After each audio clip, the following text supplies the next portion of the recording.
중에서 1절에서 18절까지 말씀을 중점적으로 같이 나눠보겠습니다.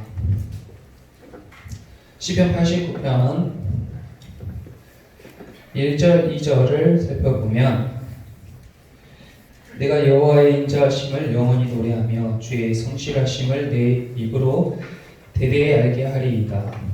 내가 말하기를 인자하심을 영원히 세우시며 주의 성실하심을 하늘에 견고히 하시리라 하였나이다. 그랬어요. 이 89편에 계속해서 반복되는 단어가 바로 인자하심과 성실하심입니다. 그럼 이 위에 써져 있는 이 글자는 어떤 단어일까요? 성실. 맞았어요. 성실입니다. 그럼 오늘 성실하심에 대해서 나눠보려고 하는데, 이 성실하심의 세 가지 내용에 대해서 살펴보겠습니다.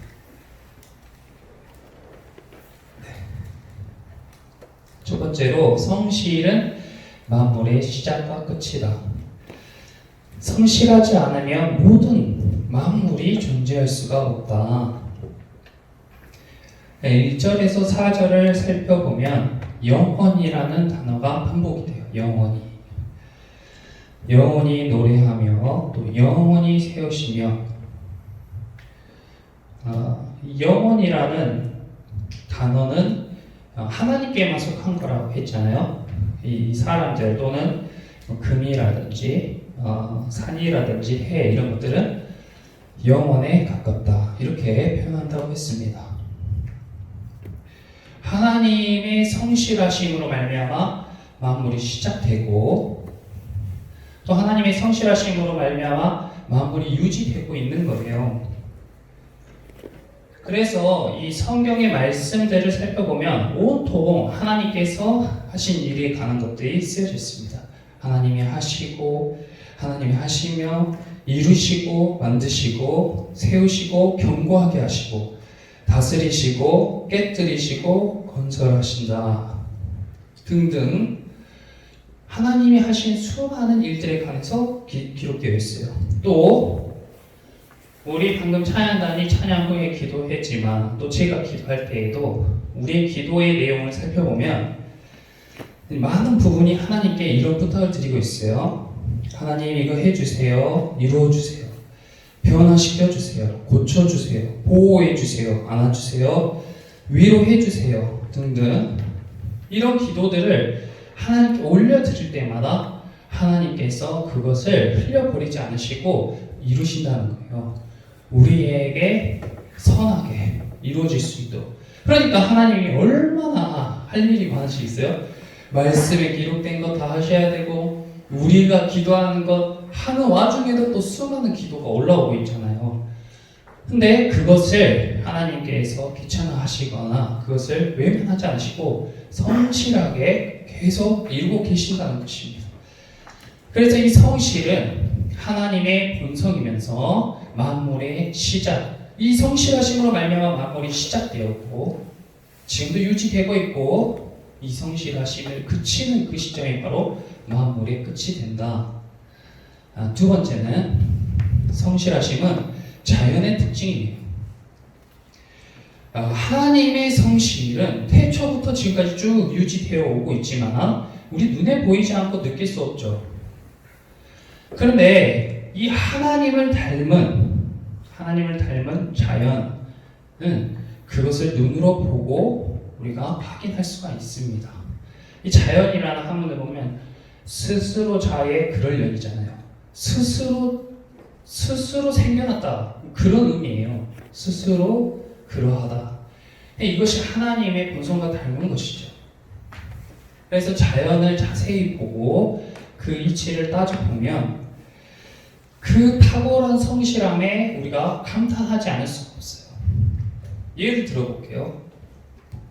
인류의 역사가 기록된 때부터 지금까지 한 번도 해가 동쪽에서 떠서 서쪽으로 지지 않은 적이 한 번도 없죠. 한 번도 없어요. 만약에 사람에게 그것을 직업으로 시켰다면, 일로 시켰다면, 아침 몇 시에 오른쪽에서 해를 들어다가 저녁 때쯤에 서쪽으로 떨어뜨리는 일을 시켰다면 그렇게 한 번도 빠짐없이 그 해가 그렇게 떴다가 질 수 있었을까? 물은 위에서 아래로 흐르고 꽃은 피고 낙엽은 지고 또 새싹은 또 봄이 되면 어김없이 피어납니다. 이런 것들이 우리는 다 자연스럽다라고 생각해요. 그냥 된 것처럼 생각해요. 그렇지 않습니다. 모든 만물들 각각의 생명이 있고 그 생명들은 자기 본성을 따라 일하고 있는 거예요. 성실하게 자기의 맡은 바를 묵묵히 그 자리에서 다 해내고 있는 것입니다. 나무는 꽃이 피죠. 이것이 아름답다고 또 계속 가지고 있는 법이 없어요. 겨울이 되면은 아낌없이 보내줍니다.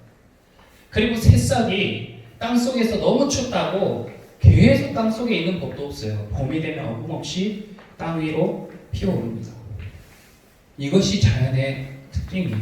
자연의 성실함입니다.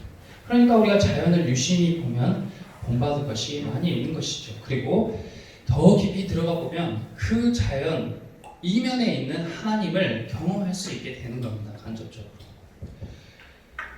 끝으로 이 성실함만이 본성을 지켜갈 수 있다. 이것은 무슨 이야기냐면 자연이 그러하듯이 우리도 마찬가지로 이 성실함으로 말미암아 우리 본성, 본래의 성품을 지켜갈 수 있다는 거예요. 자, 봐보세요. 만약에 해가 그 빛을 잃어버려요. 해가 너무 덥다고 아니면 너무 뜨겁다고 자기 불을 줄여버려요. 빛을 없애버리면 그것은 더 이상 해로서의 역할, 해로 불릴 수가 없는 것이죠. 그리고 만약에 바다가 난 강물을 그만 받고 싶다. 강물이 너무 오염돼서 난 그만 받을래 하고 강물 받기를 그쳐버리면 그 바다는 언젠간 다 말라버리겠죠. 더 이상 그것은 바다라고 부를 수가 없는 것입니다. 나무가 자라고 열매 맺는 것을 싫어한다면, 그것을 거절한다면 더 이상 그 나무는 나무로서의 본성을 유지할 수 없게 돼요. 그래서 신약 성경에서도 예수님이 무화과 나무에 열매가 없는 것을 보고 그 나무를 저주해서 말라버린 사건이 있잖아요. 그것은 그 나무 자체를 저주한 것이 아니라 그 나무와 닮아 있는 저와 여러분들의 성품을 저주한 것입니다. 사자가 사냥을 해서 먹고 살아야 되는데 사냥하기를 싫어하면 굶어 죽을 수밖에 없고, 물고기가 물에 살기 싫다고 물 밖으로 나오면 또 죽을 수밖에 없는 것이죠. 독수리와 같은 맹금류들이 하늘 높이 나는 것이 힘들다고 닭처럼 걸어다니면 금세 맹수들의 먹이가 될 거예요. 마찬가지로 저와 여러분 또한 우리의 성실함을 지켜갈 때만이 우리의 본성을 지켜갈 수 있다. 그렇다면 여기에서 제가 여러분께 질문해 볼게요. 마음속으로 한번 답해 보세요. 그렇다면 이빨이 이렇게 길게 자란 갈퀴가 멋진 이런 동물은 사자잖아요. 사자는 동물 잡아먹고 힘이 세 동물의 왕이, 날개가 크고 높이 나는 새는 독수리예요. 그렇다면 나의 본성은 무엇일까? 그것을 제가 나다움이라고 표현을 해봤어요. 나다운 것. 인간은 인간다워야 되고 사람은 사람다워야죠. 그렇다면 그렇게 뭉퉁거려 말고 나답다는 건 뭐예요? 나다움. 하나님께서는 우리를 뭉퉁거려 만들지 않으셨습니다. 우리 한 사람 한 사람은 사자와 독수리와 또 고래와 코끼리 이런 동물들처럼 각각의 특성과 본성을 주셨어요.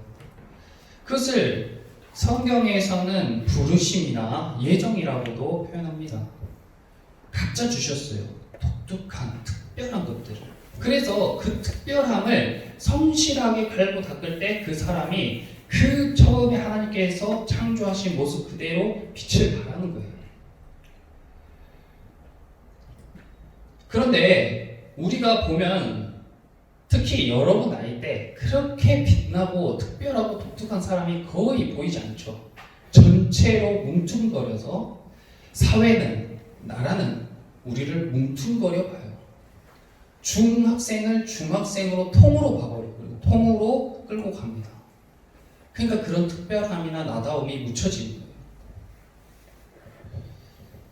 성인이 된다는 것은, 우리 고3 학생들이 있는데 성인이 된다는 것은 단순히 나에게 있던 제약이 풀리는 것뿐만 아니라 이제 내가 마치 독수리 새끼가 어렸을 때에는 이게 병아리인지 독수리인지 알 수가 없잖아요. 눈도 못 뜨고 솜털이 보송보송하면서 둥지 안에서 맥없이 있고 어미가 물어다 주는 음식을 받아 먹기에 바쁜 병아리나 독수리나 똑같습니다. 그것이 학생의 때죠. 근데 그것을 잘 받아먹고 양육하고 어미가 시키는 그런 훈련을 받아들인 독수리는 어느새 솜털이 다 제거되고 하늘을 날 수 있게 되고 먹이를 사냥할 수 있게 됩니다. 그 시점이 바로 성인이 되는 시점이에요. 그렇다면 그 성인이 된 학생은 독수리와 마찬가지로 부모의 보호에서 벗어나 자력으로 살아갈 수 있는 힘을 가지게 되었다. 그리고 또 한 가지는 이제야 본인다운 삶을 살아갈 수 있게 됐다. 이런 의미입니다. 그러니까 대학을 가는 거죠. 대학에서 본인의 부르심에 따라 더 깊이 있는 학문을 하는 거예요. 그런데 이런 나의 본성을 깨뜨린 게 뭔가? 이런 우리의 본성을 발휘하지 못하게 하고 깨뜨려 버린 게 뭔가? 그것이 바로 게으름입니다. 게으름. 우리는 평생 이 게으름과 싸워야 돼요. 아까 서두에 이야기했던 것처럼 해가 만약에 아침에 뜨는 것을 귀찮았다면, 해가 만약 게을렀다면, 오늘 하루만 더 자고 싶다 하고 뜨지 않았다면, 그렇다면 이 인류는, 지구는 큰 위기를 겪게 됐겠죠. 하나님이 만약에 게으르신 분이었다면, 하나님이 내 기도에 오늘은 이 기도들을 잠시 듣지 않겠어 하고 기도 받는 것을 거절하셨다. 사자가 사냥하는 걸 귀찮아했다면, 게으른 사자였다면 다들 생명이 위협받거나 큰 위기에 직면하게 됩니다. 그런데 그런 위기감을 모르고 계속 게으름을 부르는 유일한 존재가 바로 사람이에요. 사람은 자기가 게으른 게 얼마나 자기에게 위협인지 잘 인지하지 못합니다. 닥치고 나야 이미 늦은 때에야 깨닫고 미리 알지 못하는 거예요. 아무리 조언을 해주고 아무리 옆에서 이야기해줘도 자기 생각이 거기에 그쳤다면 깨닫지 못하고 마는 것입니다. 그러므로 이 게으름과 싸워서 이긴 자연을 우리가 본받아야 돼요. 자연은 한 번도 게으름 때문에 자기가 할 일을 뒤로 미룬 적이 없습니다. 겨울이 되면 낙엽을 떨어뜨리고 봄이 되면 어김없이 새싹을 피우는 거예요. 사자는 열심히 동물을 사냥하는 거예요. 독수리는 열심히 하늘을 나는 것입니다. 물고기는 열심히 물을 헤엄쳐 가는 거예요. 한 번도 그 일을 쉰 적이 없죠. 여러분도 마찬가지로 하나님께서 여러분들에게 각자에게 주신 특별한 부르심과 예정에 따라서 성실하게 그것을 갈고 닦는 것만이 여러분들이 빛이 나는 길이고 여러분들이 나답게 사는 길이며 여러분들의 본성을 갈고 닦을 수 있는 길인 것입니다. 그렇게 됐을 때 여러분들이 점점 내가 이런 존재였구나. 하나님이 처음에 예정하신 대로 하나님의 형상대로 하나님처럼 고귀하고 영광스러운 모습으로 여러분들이 점점 성장해 가는 것을 보는 것이에요. 그런데 그렇지 않고 계속해서 게으른 상태에서 머물러 있는 사람, 세상이 가라는 대로 그냥 따라가는 사람, 마지못해 가는 사람들은 영원히 빛을 발하지 못하고 돌덩이에 그치고 마는 것입니다. 말씀이 아니고 지금도 성령님께서 우리에게 하고자 하는 말씀을 전해주는 도구다.